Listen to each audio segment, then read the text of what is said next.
నిన్నటికి నిన్న ప్రతి ఒక్కళ్ళు ఈ గవర్నమెంట్ ఉండదు, ఈ గవర్నమెంట్ పడిపోద్ది, ఇప్పుడున్న గవర్నమెంట్ పడిపోద్ది. మరి ప్రజలు ఎన్నుకున్న గవర్నమెంట్ని పడిపోద్ది అంటే కరెక్ట్ కాదు కదా.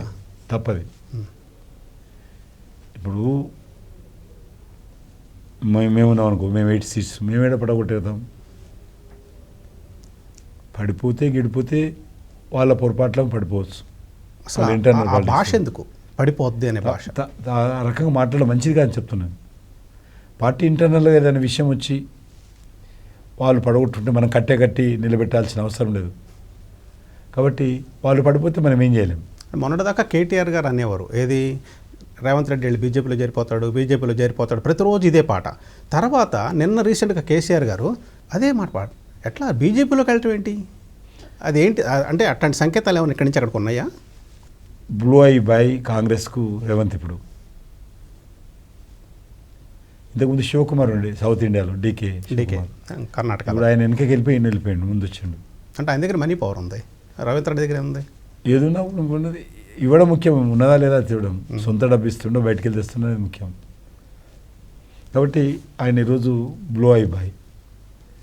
ఆయన పోయి కేరళ ప్రచారం చేస్తాడు, మహారాష్ట్ర మీటింగ్లో మాట్లాడతాడు. మొత్తం ఈరోజు కాంగ్రెస్ పార్టీకి వెన్నెముకలాగా ఉన్నాడు ఇప్పుడు. కాబట్టి తప్పకుండా రానున్న రోజుల్లో ఏ పరిస్థితులు వస్తాయో వాళ్ళు ఇంటర్నల్గా రావాలి తప్ప భారతీయ జనతా పార్టీకి సంబంధించినంత వరకు మేము ఏ రకమైనటువంటి ప్రయత్నం చేయము. We will wait for 4.5 years. Definitely TRS party కనుమరుగవుతుంది. 3.5 years 4.5 years తర్వాత కాంగ్రెస్ పార్టీ భయంకరమైనటువంటి వ్యతిరేకత ఎదుర్కొంటుంది. ఉన్నటువంటి వనరులను చూసినట్లయితే వాళ్ళు ప్రకటించినటువంటి ఏ గ్యారంటీలు కూడా అమలు కావు. కాబట్టి తప్పకుండా నెక్స్ట్ ఎన్నికల్లో బీజేపీ గెలవడం ఏకైక లక్ష్యంగా ముందుకెళ్తాం. మ్యాండేట్ని గౌరవించడం అన్నది మీరు చెప్పినట్టు అర్థమైంది. అది చాలా మంచి విషయం కూడా. ఒక మ్యాండేట్ ఇచ్చారు, వాళ్ళని వాళ్ళ దగ్గర వ్యతిరేకత అనేది కాలక్రమేణా వస్తే ఎవరు ఆపలేరు. అని డబుల్ ఇంజిన్ సర్కార్ అంటే ఉదాహరణకు నేను రైల్వే ప్రాజెక్టుల కోసము, జాతీయ రహదారుల కోసము, ట్రైబల్ మ్యూజియం కోసము, లేకపోతే మన సైన్స్ సిటీ కోసము, సంగీత నాటక అకాడమీ ఏర్పాటు కోసము మాకు అనేక సార్లు మేము ఇవన్నీ ఎస్టాబ్లిష్ చేస్తాము, మీరు ల్యాండ్ చూపియండి అని చెప్పి ముఖ్యమంత్రి గారు ఉత్తరం రాశారు.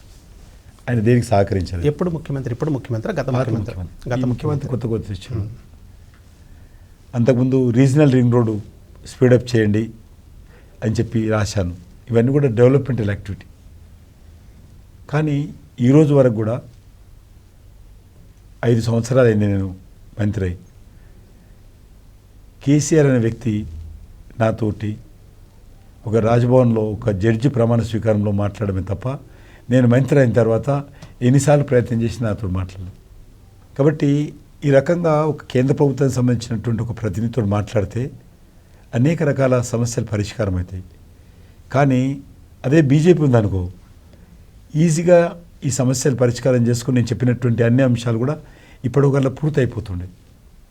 పూర్తి కాలేదు అంటే ఈరోజు ఇక్కడో ప్రభుత్వం అక్కడో ప్రభుత్వం ఉండడంతో ఇబ్బందులు వస్తున్నాయి. కాబట్టి డబుల్ ఇంజిన్ సర్కార్ అంటే తప్పకుండా లాభం జరిగేటువంటి అవకాశాలు ఉన్నాయి. అదే డబుల్ ఇంజిన్ సర్కార్ అంటారు. అది ఎప్పుడు సాధ్యం అవుతుంది ఇక్కడ తెలంగాణ? నెక్స్ట్ ఎలక్షన్స్లో.